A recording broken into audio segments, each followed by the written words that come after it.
Hello friends, welcome to our channel. ఈ వీడియోలో 5th క్లాస్కి సంబంధించినటువంటి టెక్స్ట్ బుక్లో ఉన్న ఇంపార్టెంట్ పాయింట్స్ అన్నీ కలిపి ఒక నోట్స్ రూపంలో రాయడం జరిగింది. మరి గత వీడియోలలో కూడా 3rd క్లాసు మరియు 4th క్లాసు మరియు 6th సైన్స్ మరియు 7th class science videos upload చేయడం జరిగింది. మరి పీడిఎఫ్ కూడా కొంతమంది మిత్రులకు అందించడం జరిగింది. కాబట్టి ఈ వీడియోలో 5th క్లాస్ ఈవీఎస్కి సంబంధించినటువంటి ఫస్ట్ లెసన్ జంతువులు మన జీవనాధారం. వానపాము చూసుకున్నట్లయితే దీన్ని రైతు మిత్రుడు అంటారు. మరి నేలను గుల్లబరిచి నేలను సారవంతం చేస్తుంది కాబట్టి వానపాము అనేది రైతు మిత్రుడుగా భావిస్తారు. అదేవిధంగా సాలెపురుగును కూడా రైతు మిత్రుడు అంటారు. ఇదేం చేస్తుందంటే ఉదర భాగంలో ఉండే గ్రంథుల నుంచి దారాన్ని స్రవించి గూడు అల్లి పంటలకు హాని చేసే పురుగులు మరియు దోమలు ఆ గూడిలో చిక్కుకునేటట్లు చేస్తుంది. తర్వాత చీమ, ఇది మొక్కలపై ఉండే పురుగులను తింటుంది. నెక్స్ట్ పాము అనేది ఎలుకలను తింటుంది. తర్వాత నాగుపాము మరియు కట్ల మరియు సముద్ర రక్తపింజర, ఇవి విషం ఉన్న పాములు. నాగుపాము, కట్ల మరియు సముద్రపాము, రక్తపింజర, వీటిలో విషం ఉంటుంది. నెక్స్ట్ టైకోగ్రామా, వెరీ వెరీ ఇంపార్టెంట్ అండి. టైకోగ్రామా ఇది ICAR అంటే జాతీయ వ్యవసాయ పరిశోధనా మండలి వారు తయారు చేసినది. దీని యొక్క జీవితకాలం వచ్చేసి 7 రోజులు, అంటే వారం రోజులు. ఇక్కడ ఫుల్ ఫామ్ అడుగుతాడు. ICAR అనగా ఫుల్ ఫామ్ అడుగుతాడు, Indian council of agriculture research. Indian council of agriculture research, ఇది గుర్తుంచుకోవాలి. నెక్స్ట్ ఇదేం చేస్తుందంటే పురుగుల యొక్క గుడ్లను నాశనం చేస్తుంది. పురుగుల యొక్క గుడ్లను నాశనం చేస్తుంది. నెక్స్ట్ ఎద్దు కొమ్ములతో గుండీలను తయారు చేస్తారు. అదేవిధంగా ఏనుగుల నుంచి దంతాలను సేకరిస్తారు. మరి పాము, జింక, పులి వీటి నుంచి చర్మాన్ని అయితే స్వీకరిస్తారు. నెక్స్ట్ 1971 వన్యప్రాణి సంరక్షణ చట్టం. 1971 వన్యప్రాణి సంరక్షణ చట్టం. టెక్స్ట్ బుక్లో ఏది ఉంటే అదే మనకు కరెక్ట్ ఆన్సర్ అవుతుంది. కాబట్టి టెక్స్ట్ బుక్లో 1971 ఉంది. కాబట్టి వన్యప్రాణి సంరక్షణ చట్టం 1971. మరి దీని ప్రకారము షెడ్యూల్ 1 ప్రకారము పులి, ఏనుగు, నెమలి వీటిని వేటాడటం నేరము. ఒకవేళ వీటిని వేటాడితే 3 నుంచి 7 సంవత్సరాల జైలు శిక్ష మరియు ₹1,00,000 జరిమానా అయితే విధిస్తారు. నెక్స్ట్ ప్రతి 20 నిమిషాలకు ఒక జాతి అంతరించిపోతుందంట. నెక్స్ట్ రాబందు అనేది అంతరించిపోతున్న జంతువు. దీనిని గనక పట్టిస్తే 2 లక్షల నగదు బహుమానం అయితే ఇస్తారు. నెక్స్ట్ కోరికలు, అత్యాశలు ఇవి జీవితాన్ని దుఃఖమయం చేస్తాయని చెప్పిన వారు గౌతమ బుద్ధుడు. ఎవరండి? గౌతమ బుద్ధుడు. ఇది ఫస్ట్ లెసన్లో ఉన్నటువంటి ఇంపార్టెంట్ పాయింట్స్. మరి 2వ లెసన్ చూసుకున్నట్లయితే వ్యవసాయం, పంటలు. పంట వచ్చిన తర్వాత తీసుకున్న దానికి అదనంగా కలిపి ఇచ్చేదానిని నాగులు అంటారు. మరి నెక్స్ట్ 5,400 వరి రకాలు, 740 మామిడి, 3,500 వంకాయ జాతులు అయితే ఉన్నాయి. మరి మామూలుగా మనం వరి నుంచి మనకు బియ్యం వస్తాయి. మరి బియ్యము మనం షాప్లలో కనుక తీసుకున్నట్లయితే 45 రూపీసు కేజీగా 45 రూపీసు కేజీ లెక్క దొరుకుతుంది. దీన్నే రివర్స్ రాస్తే సరిపోతుంది, 5400 వరి వంగడాలు. ఇక్కడ నెక్స్ట్ మామిడి 740. మరి మామిడి పండ్లు సమ్మర్లో ₹70 కిలో, అంటే దాదాపుగా ₹74 కిలో అని అట్లా గుర్తుంచుకోండి. నెక్స్ట్ వంకాయ ₹35 కిలో, 35 రూపీస్ కేజీ అని అట్లా గుర్తుంచుకోండి. వరి వంగడాలు 5,400, 740 మామిడి, 3,500 వంకాయ జాతి రకాలైతే ఉన్నాయి. Next national bureau of genetics, ఇది మొక్కలను సేకరించి అంటే జన్యువులను సేకరించి భద్రపరుస్తుంది. నెక్స్ట్ అంతర పంటలు అనగా ఒకే చోట ఒకే కాలంలో 1 లేదా అంతకంటే ఎక్కువగా పంటలు పండించడాన్ని అంతర పంటలు అంటారు. నెక్స్ట్ పంచగవ్వ అనగా ఆవు మూత్రం, పేడ, నెయ్యి, నెక్స్ట్ పాలు, పెరుగు, అరటి మరియు కొబ్బరి నీళ్ళు, బెల్లం, నీరు వీటన్నిటిని కలిపి తయారు చేసేది పంచగవ్వ. నెక్స్ట్ జీవామృతం అనగా ఆవు మూత్రం, పేడ, మట్టి, బెల్లం, పప్పు ధాన్యాలు మరియు నీరు వీటన్నిటిని కలిపి జీవామృతాన్ని తయారు చేస్తారు.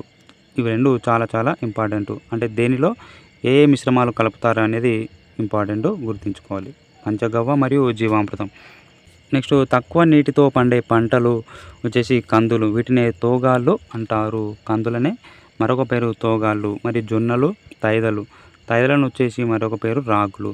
బొబ్బర్లు అనగా అలసందలు.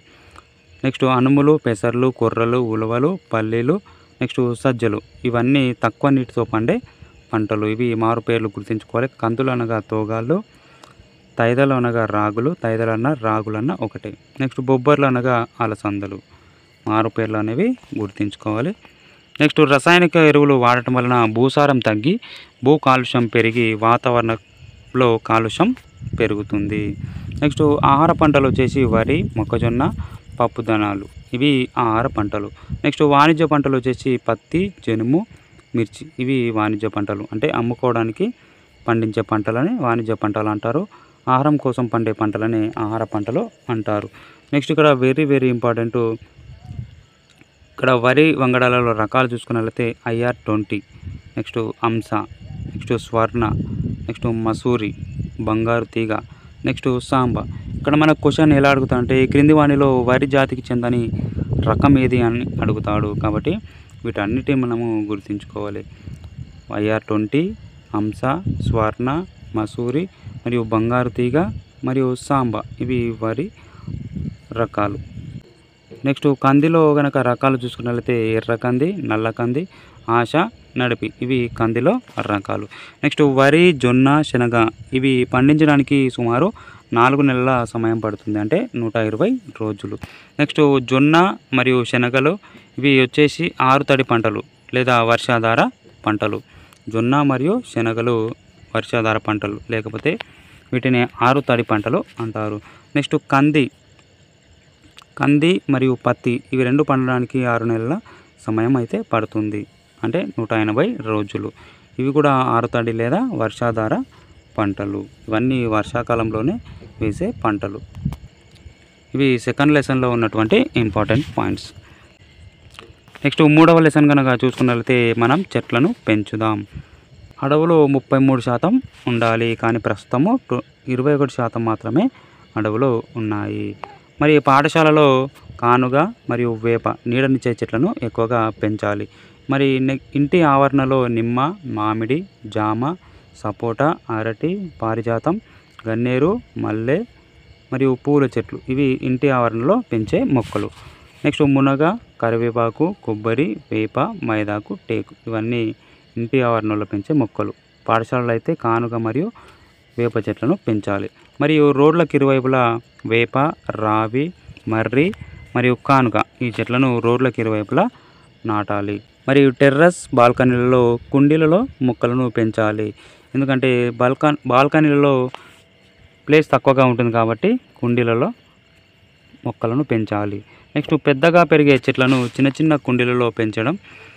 ఈ సాంప్రదాయం అనేది జపాన్ దేశంలో కలదు. వీటిని వామన వృక్షాలు అంటారు లేదా బోన్సాయి వృక్షాలు అంటారు. వీటిని వామన వృక్షాలు లేదా బోన్సాయి వృక్షాలు అంటారు. ఇది జపాన్ సాంప్రదాయపు కళ. కౌన్సిల్ ఫర్ గ్రీన్ రెవల్యూషన్ ఇదేం చేస్తుందంటే ప్రకృతిని కాపాడటం కోసము ఏర్పడిన సంస్థ. కౌన్సిల్ ఫర్ గ్రీన్ రెవల్యూషన్, ఇక్కడ పేర్లోనే ఉంది గ్రీన్ రెవల్యూషన్. ప్రకృతిని కాపాడటం కోసము ఏర్పడిన సంస్థ.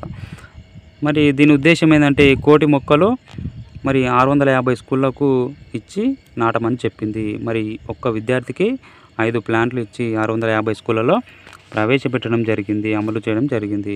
మరియు దీనికి అధ్యక్షతగా ఎవరు వహించారంటే లీలా లక్ష్మారెడ్డి గారు అధ్యక్షతన వహించడం జరిగింది. వన ప్రేరణ ఉద్యమం ఎక్కడ స్టార్ట్ అయిందంటే నల్గొండ, మహబూబ్నగర్, వరంగల్, రంగారెడ్డి మరియు మెదక్ జిల్లాలో ఈ ఉద్యమం అయితే ప్రారంభమైంది. మరి ఒకరోజు 2 లక్షల విద్యార్థులకు 10 లక్షల మొక్కలను నాటమని చెప్పడం జరిగింది. నెక్స్ట్ హరితహార పాఠశాల అవార్డు ఎవరికి వచ్చిందంటే గడ్డంపల్లి పాఠశాలకు రావడం జరిగింది. ఇది ఎక్కడ ఉందంటే నాగర్ కర్నూలు జిల్లా తెలకపల్లి మండలంలో ఈ పాఠశాల అయితే ఉంది. వనప్రేమి పురస్కారం ఎవరికి ఇస్తారంటే ప్రకృతి పరిరక్షణ ఎవరైతే చూసుకుంటారో వాళ్ళకి వనప్రేమి పురస్కారాన్ని అయితే అందించడం జరుగుతుంది. నెక్స్ట్ నగరాలలో చూసుకున్నట్లయితే 67% మంది నివసిస్తున్నారు. నెక్స్ట్ కల్తీ కూరగాయలు తినడం వలన రక్తపోటు, మధుమేహం, నెక్స్ట్ క్యాన్సర్ వ్యాధులు వచ్చే అవకాశాలు అయితే ఉన్నాయి. నెక్స్ట్ వేప చెట్టుని ఐక్యరాజ్య సమితి శతాబ్ద వృక్షంగా పరిగణించింది. నెక్స్ట్ 4th లెసను పౌష్టికాహారం. మరి దీంట్లో ఉన్న పాయింట్స్ వచ్చేసి శక్తినిచ్చేవి అవి ఏమంటే చిరుధాన్యాలు. ఏమేమి వస్తాయంటే వరి, గోధుమ, జొన్న, మొక్కజొన్న, తైదలు అంటే దీనికి మరో పేరు రాగులు, సజ్జలు మరియు సామలు, కొర్రలు. వీటిని చిరుధాన్యాలు అంటారు లేదా శక్తినిచ్చే పదార్థాలని కూడా అంటారు. దీంట్లో పిండి పదార్థాలు లేదా కార్బోహైడ్రేట్స్ ఎక్కువగా ఉంటాయి. పిండి పదార్థాలు లేదా కార్బోహైడ్రేట్స్ ఎక్కువగా ఉంటాయి.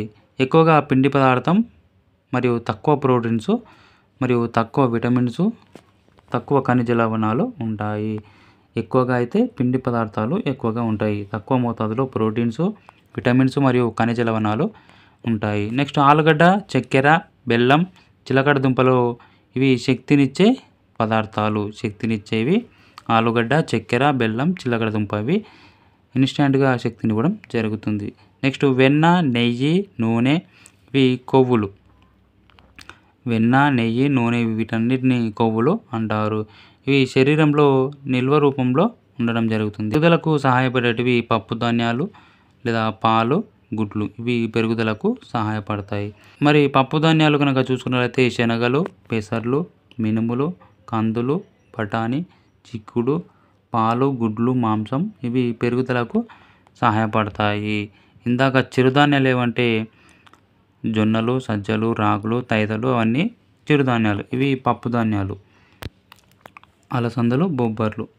నెక్స్ట్ ఇక్కడ వెరీ ఇంపార్టెంట్, కొత్త కణాలు పుట్టడంలో మరియు గాయాలను మాన్పడంలో, పుండ్లను మాన్పడంలో ప్రోటీన్లు లేదా మాంసకృతులు అనేవి సహాయపడతాయి. మనం ఇక్కడ క్వశ్చన్ ఎలా అడుగుతానంటే గాయాలను మాన్పడంలో తోడ్పడేటివి ఏవి అని అడుగుతాడు. కాబట్టి మాంసకృతులు. నెక్స్ట్ పప్పు ధాన్యాలలో ఎక్కువగా ప్రోటీన్స్ ఉంటాయి. పప్పు ధాన్యాలలో ఎక్కువగా ఉండేవి ఏవి అని అంటాడు. కాబట్టి పప్పు ధాన్యాలలో ప్రోటీన్స్ ఎక్కువగా ఉంటాయి. మరి చిరుధాన్యాలలో కార్బోహైడ్రేట్స్ ఎక్కువగా ఉంటాయి. నెక్స్ట్ చేపలు, గుడ్లు, మాంసం, పాలు ఇవి వీటన్నిటిలో ఎక్కువగా ప్రోటీన్స్ ఉంటాయి. చేపలు, గుడ్లు, మాంసం, పాలు వీటన్నిటిలో హై ప్రోటీన్స్ అంటే ఎక్కువ ప్రోటీన్స్ ఉంటాయి. పాలలో కాల్షియం ఉంటుంది. కాల్షియం అనే మూలకం ఉంటుంది. మరి ఇది ఎముకల దృఢత్వానికి సహాయపడుతుంది. ఎముకల పెరుగుదలకు, ఎముకల దృఢత్వానికి కాల్షియం ఉపయోగపడుతుంది. మానవ శరీరంలో అత్యధికంగా ఉండే మూలకం ఏదంటే కాల్షియం. నెక్స్ట్ ఆరోగ్యాన్ని ఇచ్చేవి పండ్లు, కూరగాయలు. నెక్స్ట్ రక్తంలో ఉండే మూలకం ఏదంటే ఐరన్. ఎముకలలో ఉండేది కాల్షియం మరియు ఫాస్ఫరస్. రక్తంలో ఫెర్రస్, ఎముకలలో కాల్షియం మరియు ఫాస్ఫరస్ ఉంటాయి. పండ్లు, కూరగాయలు, మొలకెత్తిన గింజలు, ఇడ్లీ, దోశ వీటిలో ప్రోటీన్స్ ఎక్కువగా ఉంటాయి. నెక్స్ట్ మన శరీరానికి కార్బోహైడ్రేట్స్, ప్రోటీన్స్ ఎక్కువగా అవసరమవుతాయి. మరి విటమిన్లు, ఖనిజ లవణాలు తక్కువ మోతాదులో అవసరమవుతాయి. కార్బోహైడ్రేట్స్ మరియు ప్రోటీన్స్ ఎక్కువ మోతాదులో, విటమిన్లు, ఖనిజ లవణాలు తక్కువ మోతాదులో మనకు అవసరం అవుతాయి. నెక్స్ట్ ఆరోగ్య సంరక్షకాలు ఏవంటే విటమిన్లు మరియు ఖనిజ లవణాలు. Very important. ఆరోగ్య సంరక్షకాలు ఈ క్రింది వాటిలో ఆరోగ్య సంరక్షకాలు ఏవి అని అంటాడు. కాబట్టి విటమిన్లు మరియు ఖనిజ లవణాలు. నెక్స్ట్ ఒక మంచి మీడియం ఉన్న సైజ్ టమాటో కనుక తీసుకున్నట్లయితే దాంట్లో 1.08 గ్రామ్స్ ప్రోటీన్స్, 1.5 గ్రామ్స్ ఫైబరు, తర్వాత పొటాషియం, ఫాస్ఫరస్, మెగ్నీషియం, సోడియం మూలకాలు ఉంటాయి. నెక్స్ట్ విటమిన్లు చూసుకున్నట్లయితే ఏ, B2, B6, E, C, K ఇవన్నీ విటమిన్స్ ఉంటాయి. మరి అదేవిధంగా 22 కిలో క్యాలరీస్ ఎనర్జీ కూడా మనకు లభిస్తుంది ఒక మీడియం సైజ్ టమాటాలో. ఇవన్నీ ఉంటాయి. శరీర పెరుగుదలకు ఉపకరించే పదార్థాలను తీసుకున్నప్పుడు శరీర భాగాలు ఉబ్బుతాయి. మరి అదేవిధంగా మొహం కూడా ఉబ్బుతుంది. వీళ్ళు యాక్టివ్గా ఉండరు, అంటే చురుగ్గా ఉండరు, నీరసంగా ఉంటారు, వెంట్రుకలు ఊడిపోతూ ఉంటాయి. అదేవిధంగా శక్తినిచ్చే మరియు పెరుగుదలకు తోడ్పడే పదార్థాలను తీసుకున్నప్పుడు కాళ్ళు, చేతులు సన్నగా అవుతాయి, పొట్ట ఉబ్బినట్లు ఉంటుంది. నెక్స్ట్ పక్కటెముకలు అనేవి స్పష్టంగా కనిపిస్తాయి. నెక్స్ట్ ఇక్కడ శక్తినిచ్చేవి కార్బోహైడ్రేట్స్, ఫ్యాట్స్ మరియు ఆయిల్స్. పెరుగుదలకు ఉపయోగపడేవి ప్రోటీన్స్. నెక్స్ట్ ఆరోగ్య పరిరక్షణ మరియు వ్యాధి నిరోధక శక్తినిచ్చేవి విటమిన్లు మరియు ఖనిజ లవణాలు. ఇవి 4th లెసన్లో ఉన్నటువంటి important points. Next 5th lesson మన శరీర భాగాలు, జ్ఞానేంద్రియాలు. కళ్ళు, ముక్కు, చెవులు, నాలుక, చర్మం వీటిని జ్ఞానేంద్రియాలు అంటారు. మన కంటికి పుస్తకానికి 30 సెంటీమీటర్ల దూరం అయితే ఉండాలి. మరి టీవీ చూసేటప్పుడు 2.5 మీటర్స్ దూరం ఉండాలి. నెక్స్ట్ కంటికి సంబంధించిన డాక్టర్ని ఆప్థామాలజిస్ట్ అంటారు. సైన్ లాంగ్వేజ్ అనగా సైగల ద్వారా మాట్లాడటాన్ని సైన్ లాంగ్వేజ్ అంటారు. నెక్స్ట్ గబ్బిలం అనేది రాత్రి టైంలోనే సంచరిస్తుంది. ఇది ప్రతిధ్వని చేసుకుంటూ ముందుకు వెళ్ళడం జరుగుతుంది. నెక్స్ట్ శ్వాస పీల్చుకోవడాన్ని ఉచ్ఛ్వాసం అంటారు. బయటకు వదలడాన్ని నిశ్వాసం అంటారు. నెక్స్ట్ దంతాలు మాట్లాడడానికి మరియు నమలడానికి సహాయపడతాయి. పాల దంతాలు 20 మరియు శాశ్వత దంతాలు 32 ఉంటాయి. పాల దంతాలు 20, శాశ్వత దంతాలు 32 ఉంటాయి. నెక్స్ట్ దంత సంబంధ డాక్టర్ని డెంటిస్ట్ అంటారు. మనకు దంతాలలో ఏమైనా సమస్య ఉంటే డెంటిస్ట్ దగ్గరికి వెళ్తాము. నెక్స్ట్ అతిపెద్ద అవయవం మానవ శరీరంలో అతిపెద్ద అవయవం ఏదంటే చర్మం. ఇది దాదాపుగా 4 కేజీల బరువు ఉంటుంది మరియు అదేవిధంగా 1.5 చదరపు మీటర్ల వైశాల్యం అయితే ఉంటుంది. నెక్స్ట్ డెర్మటాలజిస్ట్ అనగా చర్మ సంబంధ డాక్టర్ని డెర్మటాలజిస్ట్ అంటారు. నెక్స్ట్ అరచేతి వేళ్ళు మరియు చర్మంపై ఉండే ఎత్తు పల్లాల వల్ల వేలిముద్రలు ఏర్పడతాయి. అరచేతి వేళ్ళు మరియు చర్మంపై ఉండే ఎత్తు పల్లాల వల్ల వేలిముద్రలు ఏర్పడతాయి. నెక్స్ట్ ఏ ఇద్దరు వేలిముద్రలు ఒకేలా ఉండవు. 6th లెసన్కి వెళ్ళే ముందు మన వీడియోకి లైక్ చేయండి. మన శరీరంలోని వ్యవస్థలు, మన శరీరంలో ఏ వ్యవస్థలు ఉన్నాయో తెలుసుకుందాం. మన వాతావరణంలో ఉండే గాలిని ముక్కు ద్వారా పీల్చుకొని శ్వాసనాళం ద్వారా లోపలికి పంపించి లంగ్స్కి అంటే ఊపిరితిత్తులకి వెళ్ళడం జరుగుతుంది. ముక్కులోని తేమ మరియు వెంట్రుకలు ఏం చేస్తాయంటే దుమ్ము ధూళి లోపలికి వెళ్లకుండా కాపాడతాయి. నెక్స్ట్ ఆక్సిజన్ మరియు కార్బన్ డైఆక్సైడ్ మార్పుకు అనేది ముక్కు సహకరిస్తుంది. ఆక్సిజన్ పీల్చుకొని కార్బన్ డైఆక్సైడ్ని బయటికి పంపించడం జరుగుతుంది. గాలి గదుల కుడ్యంపై సూక్ష్మ రక్తనాళికలు ఉంటాయి. ఇవేం చేస్తాయంటే గాలిలోని ఆక్సిజన్ గ్రహించి రక్తం ద్వారా శరీర భాగాలకు పంపిస్తుంది. అదేవిధంగా రక్తంలో ఉన్న కార్బన్ డైఆక్సైడ్ను మరియు నీటి ఆవిరిని బయటకు పంపిస్తాయి సూక్ష్మ రక్త నాళికలు. నెక్స్ట్ పల్మనాలజిస్ట్ అనగా ఊపిరితిత్తులకు సంబంధించిన డాక్టర్ని పల్మనాలజిస్ట్ అంటారు. ఊపిరితిత్తులకు సంబంధించిన డాక్టర్ని పల్మనాలజిస్ట్ అంటారు. నెక్స్ట్ రక్తం ఇదేం చేస్తుంటే శరీర ఉష్ణోగ్రతను క్రమబద్ధీకరిస్తుంది. అదేవిధంగా రోగకారకాలపై పోరాడుతుంది. ఇది రక్తం యొక్క విధి. శరీర ఉష్ణోగ్రతను క్రమబద్ధీకరిస్తుంది. అదేవిధంగా రోగకారకాలపై పోరాడుతుంది. రక్తంలో ఎక్కువగా ప్లాస్మా ఉంటుంది. మన రక్తం కనుక చూసుకున్నట్లయితే 3 రకాలుగా ఉంటుంది. ఒకటి తెల్ల రక్త కణాలు, ఎర్ర రక్త కణాలు, తెల్ల రక్త కణాలు మరియు రక్త ఫలకికలు. ఎర్ర రక్త కణాలు ఆక్సిజన్ను సప్లై చేస్తాయి మరియు తెల్ల రక్త కణాలు రోగకారకాలతో పోరాడతాయి మరియు ప్లేట్లెట్స్ అంటే రక్త ఫలకికలు రక్తం గడ్డ కట్టడంలో సహాయపడతాయి. కార్డియాలజీ అనగా హార్ట్కు సంబంధించిన అంటే గుండెకు సంబంధించిన డాక్టర్ని కార్డియాలజిస్ట్ అంటారు. కార్డియాలజిస్ట్ అంటారు. మరి గుండె గురించి అధ్యయనం చేసే శాస్త్రం కార్డియాలజీ. మరి గుండె అనేది భాగము 2, 1/3 వంతు ఎడమ భాగం ఉంటుంది. 1/3 వంతు కుడి భాగం గుండె నిర్మాణం అయితే ఉంటుంది. నెక్స్ట్ మన శరీరంలో 206 ఎముకలు ఉంటాయి. 206 ఎముకలు. అదేవిధంగా 639 కండరాలు. నెక్స్ట్ అస్థిపంజరం అనేది మనకు ఆకారం ఆధారాన్ని ఇస్తాయి. అస్థిపంజరం యొక్క విధి ఏంటంటే ఆకారం మరియు ఆధారాన్ని కలిగిస్తాయి. అనేది తలలో ఎముకల చట్రం. ఇది మన మెదడును రక్షిస్తుంది. నెక్స్ట్ వెన్నెముక అనేది మన శరీరాన్ని నిటారుగా ఉంచడానికి సహాయపడుతుంది. వెన్నెముకలో 33 వెన్నుపూసలు ఉంటాయి. నెక్స్ట్ కాల్షియం అనేది ఎముకలను గట్టిదనానికి సహాయపడుతుంది. ఈ కాల్షియం అనేది పాలు మరియు ఆకుకూరలలో ఎక్కువగా ఉంటుంది. ఆర్థోపెడిషియన్ ఎముకలకు సంబంధించిన డాక్టర్ని ఆర్థోపెడిషియన్ అంటారు. మన సూర్యుడి నుంచి విటమిన్ డి ఫ్రీగా వస్తుంది కాబట్టి దీన్ని ఫ్రీ విటమిన్ అని అంటారు. విటమిన్ డి వలన ఎముకలు మరియు చర్మం ఆరోగ్యంగా ఉంటాయి. నెక్స్ట్ కడుపులో ఉన్న రసాలు ఆమ్లగుణాన్ని కలిగి ఉంటాయి. జీర్ణం కావడానికి పట్టే సమయం. కొన్ని పదార్థాలు మన కడుపులో జీర్ణం కావడానికి పట్టే సమయం చూసుకున్నట్లయితే మరిగించని పాలు కడుపులో అయితే 2 గంటల 15 నిమిషాలు. అదేవిధంగా జీర్ణ రసాలు ఉన్న గ్లాసులో అయితే 4 గంటల 45 నిమిషాలు. నెక్స్ట్ మరిగించిన పాలు అయితే కడుపులో అయితే 2 గంటలు, జీర్ణ రసాలు ఉన్న గ్లాసులో 4 గంటల 15 నిమిషాలు. పూర్తిగా ఉడికిన గుడ్డు 3 గంటల 30 నిమిషాలు కడుపులో, 8 గంటలు జీర్ణ రసాలు ఉన్న గ్లాసులో. సగం ఉడికిన గుడ్డు చూసుకున్నట్లయితే 3 గంటలు కడుపులో, 76 గంటల 30 నిమిషాలు జీర్ణ రసాలు ఉన్న గ్లాసులో. నెక్స్ట్ చిలకబడ్డ పచ్చి గుడ్డు కడుపులో 2 గంటలు, జీర్ణ రసాలు ఉన్న గ్లాసులో 4 గంటల 15 నిమిషాలు. నెక్స్ట్ పచ్చి గుడ్డు 1 గంట 30 నిమిషాలు కడుపులో, 4 గంటలు జీర్ణ రసాలు ఉన్న గ్లాసులో. ఇవి వివిధ రకాల పదార్థాలు మరియు జీర్ణం అవడానికి పట్టే సమయం.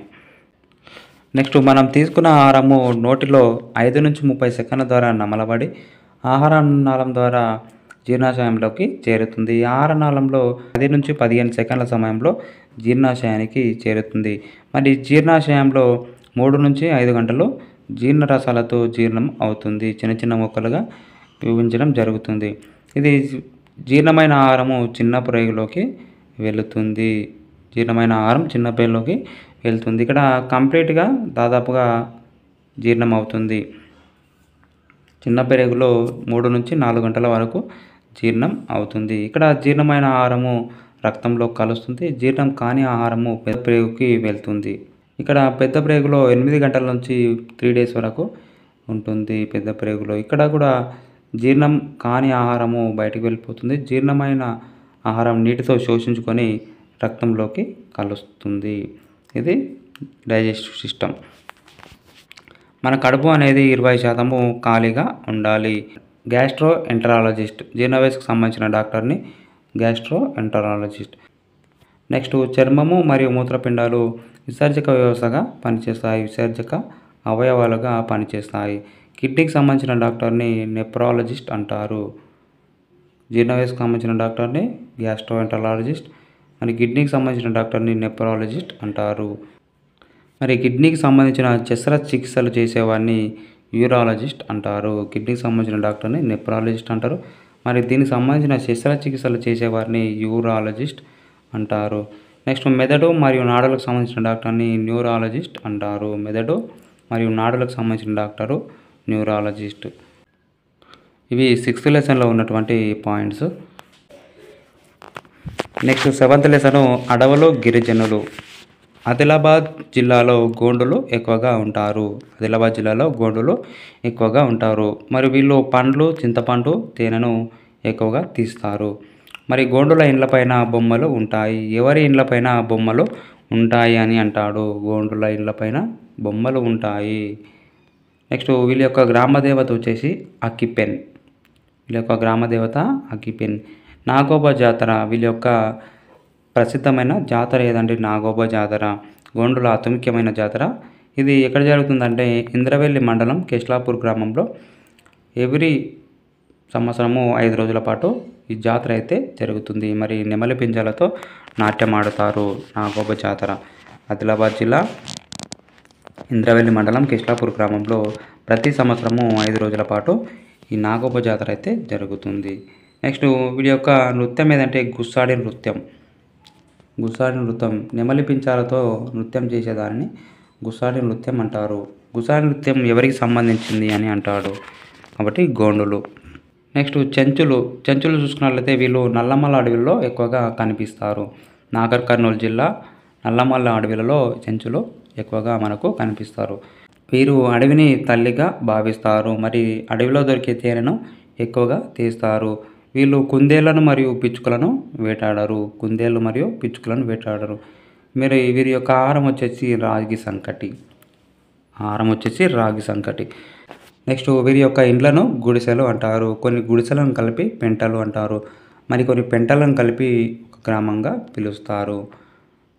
ఎవరి ఇండ్లను పెంటలుగా పిలుస్తారు అని అంటాడు కాబట్టి చెంచులు. ఒక గ్రామ పెద్ద ఎవరంటే ఒక పెద్ద మనిషి. వీరి యొక్క దేవతలు వచ్చేసి లింగయ్య స్వామి మరియు చెంచులక్ష్మి పూజ ఎక్కువగా చేస్తారు. ఇది మాఘమాసంలో నిర్వహిస్తారు. నెక్స్ట్ బోండా. వీళ్ళు ఎక్కువగా అరకు ప్రాంతంలో ఉంటారు. వీళ్ళు బాహ్య ప్రపంచానికి దూరంగా ఉండి డబ్బులు అంటే ఏంటో కూడా వీళ్ళకి తెలియవు. ఆంధ్రప్రదేశ్లోని విశాఖపట్నం, అరకు ప్రాంతంలో వీళ్ళు ఎక్కువగా కనిపిస్తారు. వీరు ఒడిశా రాష్ట్రం మల్కాన్గిరి అడవులలో ఉంటారు. ఒడిశా రాష్ట్రం మల్కాన్గిరి అడవులలో ఉంటారు. వీళ్ళు బోండో మరియు పోరోజు. బోండా జాతికి మరో పేరు బోండో మరియు పోరోజు. వీళ్ళని అలా కూడా పిలుస్తారు. వీరి యొక్క భాష ఏదంటే రెమో. వీరి యొక్క భాష రెమో. వీళ్ళ యొక్క తెగ వచ్చేసి కేవలం 12,000 మాత్రమే ఉన్నారు. వీళ్ళ యొక్క భాష రెమో. వీళ్ళ యొక్క బోండా యొక్క తెగ కేవలం 12,000 మంది మాత్రమే ఉంటారు. వీరి యొక్క వారం వారం జరిగే సంతలను హత అని అంటారు. పోడు వ్యవసాయం అంటే చెట్లు నరికి పంటలు పండించి అక్కడి నుంచి మరో ప్రాంతానికి వెళ్ళి అక్కడ వ్యవసాయం చేస్తారు. ఇలా చేయడాన్ని పోడు వ్యవసాయం అంటారు. పోడు వ్యవసాయం ఎవరికి సంబంధించింది అని అంటాడు. కాబట్టి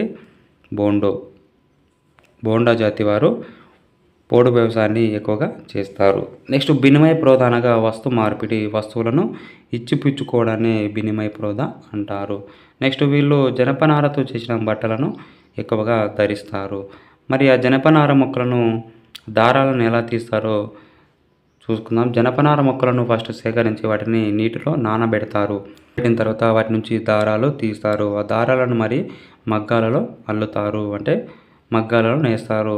ఆ మగ్గాల నుంచి తీసిన తర్వాత వాళ్ళకి రంగులు అద్ది వాటిని ఎండలో ఆరబెడతారు. ఎండలో ఆరబెట్టిన తర్వాత ఫైనల్గా వాటికి అద్దాలు కుట్టడం జరుగుతుంది. ఈ సీక్వెన్స్ అనేది ఇంపార్టెంట్, గుర్తుంచుకోవాలి.